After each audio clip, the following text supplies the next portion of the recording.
Today we have a 2016 Cadillac Escalade with the LT1 6.2 liter, and it's coming to the shop for a Texas Speed camshaft, set of headers, a Circle D converter, and hopefully try to tune it. So I thought these engines, were a little more similar to LS's than they are, but it took me a good bit longer to do this one versus an LS. If it had been an LS, it'd already be together and running. I started on it last Tuesday, so today's been a week. It's just the head bolts were a lot more difficult to get out. You had to hand turn them all the way out, and the little impact I have just wouldn't take them out. So that was problematic. The other big problematic thing was getting the cam gear off, and the oil pump clearance to the sprocket's just very, very tight. So I was able to get it off, get the camshaft out. Then you have to take the phaser apart and put in the blockout ring. This one has 0 degrees of VVT, so I had to watch a couple videos to figure out how to do that. Got that blocked out, and then I don't know how many times it took me trying to get it back in dot to dot. I marked it before I removed it and made sure number 1 here was on TDC, and it was very difficult. So, because I didn't want to pull the oil pump, because I think if you got to pull the oil pump, you got to pull the oil pan, and it was just, I really wasn't looking forward to all that. So, might have been faster in the end, I don't know, but anyway, I got it on, I got it in time. The transmission, got the converter out, got the new converter in, and I actually had to call Circle D because when I put the straight edge across the bell housing to measure from the straight edge to the hub of the converter, it was maybe 1/4 of an inch, and I just didn't feel that was all the way in.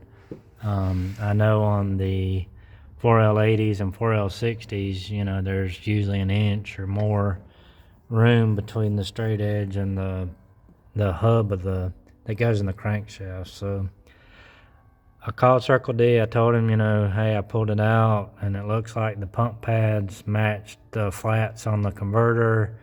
However, when I got it in, it wasn't touching the flex plate, but there wasn't, the normal gap I'm used to seeing between the flex plate and the converter. But he assured me that, if the pump flats matched, and it was in the same depth, and if I could still turn the converter with it bolted up, that it was, it was probably fine. And these 8L90s, I believe it is, are just, a little different. That's not actually the pump. I've never been in one, so I really don't know.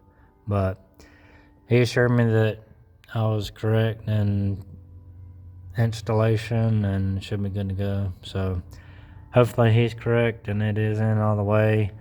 The other thing is the valley cover. They give you these little aluminum wedges or whatever that you just drive into the ports in the block and then reinstall the same cover. And I assume that the reason this is because there's none of these engines that have a normal non-DOD cover or have a timing sprocket that don't have the VVT. So I'm assuming that's why that you block them out and have to plug these off, because on an LS you would just put a top plate and it blocks them off and has the O-rings on the stands for the oil passages, and then you would change your cam sprocket for whatever tooth count your crank sprocket is, 58X or 24X or whatever. So like I say, that's all I assume. But I don't know. It's been different, working on this compared to the LS. It is similar, but it's been a little bit of a learning process. The cylinder heads, I don't have none of my spring compressor tools fit, so I had to order one. It was supposed to be here today, but when I checked on the tracking, it was still in Kentucky, so pretty sure it's not going to be here today. So I went ahead and got the transmission back in, got the front cover on, got the radiator in, the fans on, the air box in, and just kind of did as much as I could. I do need to clean the threads. I recommend cleaning the threads out. I don't know if it's something that they put on the threads is why they were just so hard to get out, is where on an LS, normally once you break them loose, you can just put a little impact on it and just run them out. But like I say, these were just a little more problematic. So anyway, that's where we're at with it.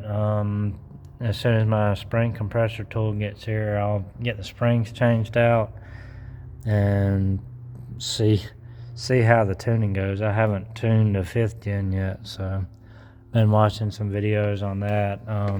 Goat Rope and Garage has some good videos showing how to do that. So I have a base file written, but I'll probably go over it again before I flash it. And in the meantime, since I'm waiting on the tool for this, I decided to get back on the Trailblazer SS, and I finally got it back running. It had been giving me headaches with trying to get the Holley integration to work. I was trying to make his tachometer work, and when the truck came to me, it had a Langen filter box on the firewall, and I tried to integrate it with the Holley so that it would give the tach signal. Well, when I first got it all together, it cranked up and ran just fine. And then I unhooked the battery, went in for the day, came back the next day, and it wouldn't crank up.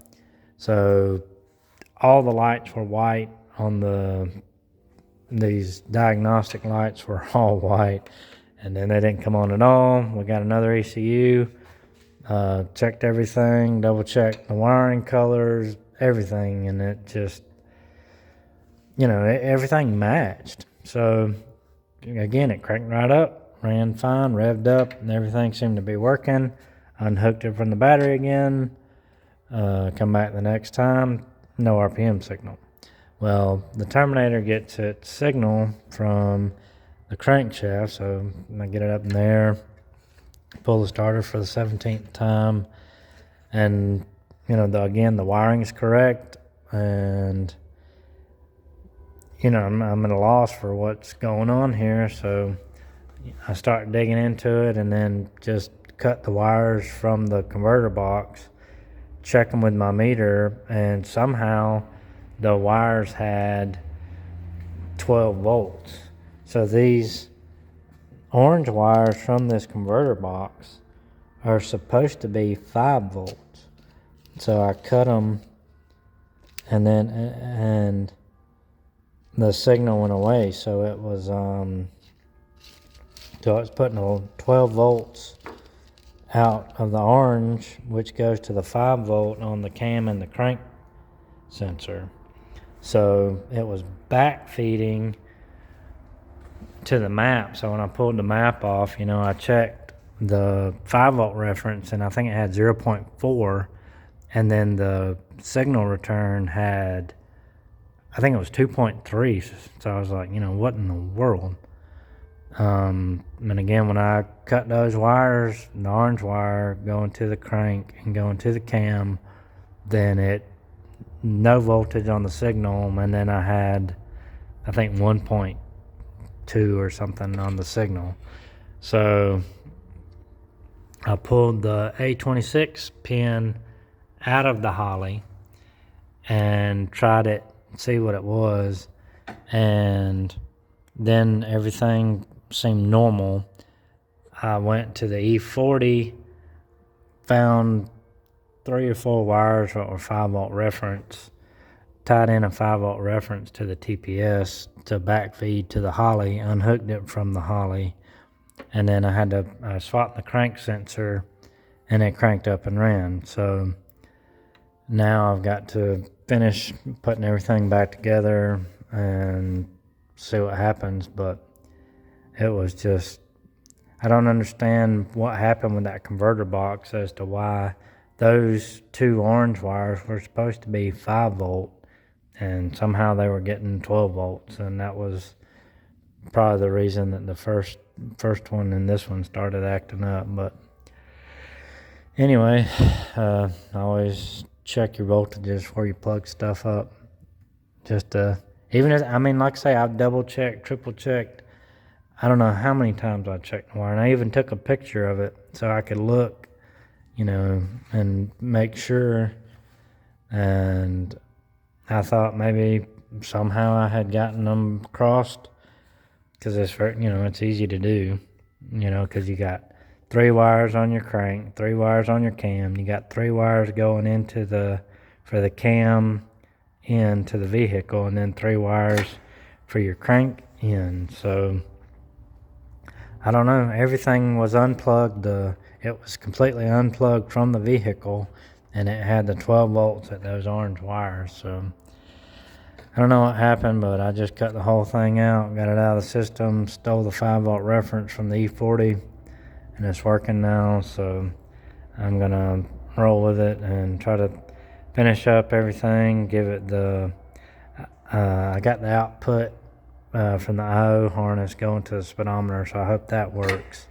I would use the blue and white wire in the back there from the Holley to the tack, but it was double speed, so instead of being 1,000 RPM, it was 2,000 RPM. So it's obviously not the right signal, and I'm not sure how to combat that. So I talked to the customer, and he was okay with it being on the screen. If it was on the screen or whatever, he was okay with it. So now I need to wire in signal so the Holley knows when the AC's on, so it can bump the idle, and also to shut off the compressor at wide open throttle. So I have that to do, and also have to do the brake. When you push the brake pedal to unlock the torque converter, and the drive-by-wire. I think the drive-by-wire has a brake. There's two brake signals that are needed for the Holley, so I got to hook those up. And now that I've got that figured out, it took me a while to figure it out, and I'm a little slow sometimes, but got it figured out, got it running. So hopefully now I can get it wrapped up, and then I'll do a further overview.